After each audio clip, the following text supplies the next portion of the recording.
How to install Lexus roof rack crossbars. First, remove 2 roof rack covers in the back of the car. For that, find the locations of the retaining clips inside the plastic covers. You can do this by looking up the plastic covers for your particular car on eBay and examining the pictures. Notice the locations of all of the retaining clips.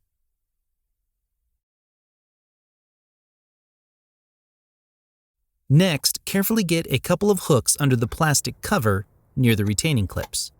Working on the inner side of the plastic covers usually works the best. Gently pull away the bottom part of the plastic cover and prop it up with a trim removal tool. Once you detach one side of the plastic cover, the other side should easily come right off. And if you are interested, links for all of the parts and tools used in this video will be down in the description below. Loosen all of the knobs on the crossbars. Ensure that the arrows on the crossbars are facing toward the front of the car to minimize the wind noise. Slide both crossbars into the roof rack channels.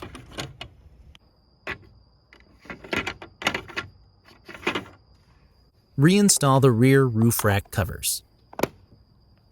Use included rubber stoppers to ensure that the crossbars are installed no closer than 100 mm from the ends of the roof rack channels. Install the stoppers against the roof rack covers in the front and in the back of the car.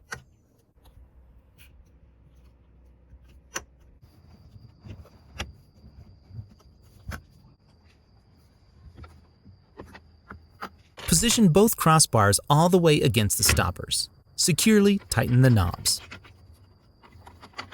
If this video was helpful, please hit the like button. Thanks, and have a nice day.